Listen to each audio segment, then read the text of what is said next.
Inihain kanina umaga ng ACT Teachers Party List ay ika-4 na impeachment complaint laban kay Pangulo Benigno Aquino III sa House of Representatives. Ito ang balita ni Grace Casit. Isang CD na naglalaman umano ng pag-uusap ng ilang pinuno ng ahensya ang naging batayan ni ACT Teachers Party List Representative Antonio Tino upang ihain ang ika-4 na impeachment complaint laban kay Pangulong Aquino. Ang complaint ay tungkol sa Priority Development Assistance Fund o PDAF na idiniklarang unconstitutional ng Korte Suprema.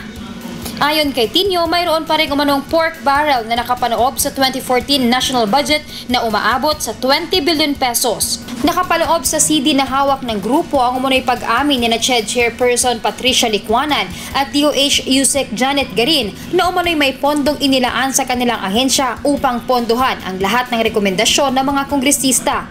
Ang isa pang mabigat na ebidensya natin, isa namang pagpupulong sa pagitan ng Department of Health Undersecretary na si Janet Garin. No, naganap ito noong May 20. Dito rin sa batasan, kaharap niya mga kongresista at siya rin, no, malinaw na sinabi, ang perang nasa DOH actually pera nyo mga kongresista at kayo magtatakda kung paano ito gagamitin. No, tapos dinitalya niya, no, kung paano talaga yung mekanismo para pag nag-recommend ang congressman, magre-release ng pera ang Department of Health.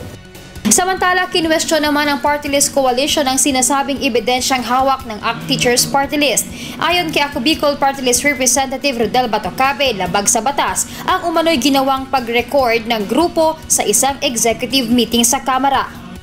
Yung executive session, dapat ho confidential yon, walang nakakaalam at doon lang po dapat sa mga nag-attend ng executive session. Anong nangyari? Tinape po ng isang empleyado. Ngayon, ang tanong, ito ba ay legal? Meron po tayong Anti-Wiretapping Act.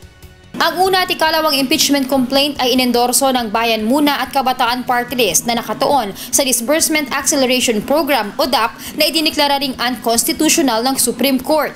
Habang ang ikatlo naman ay inendorso ng Gabriela at ACT Teachers Party List na kumukwestiyon naman sa anilay labag sa batas na pagkakalagda sa Enhanced Defense Cooperation Agreement o EDCA. Sa mga susunod na linggo agad magpapatawag ng pagdinig ang House Committee on Justice matapos i-refer sa kanilang komite ang mga impeachment complaint upang i-consolidate ang iba't ibang bersyon nito. Hindi naman nababahala ang Pangulo sa pagsisimula ng impeachment proceedings laban sa kanya. Ayon kay Presidential Spokesperson Edwin Lascerda, panatag si Pangulong Aquino dahil wala siyang ginawang masama upang mapaalis sa pwesto.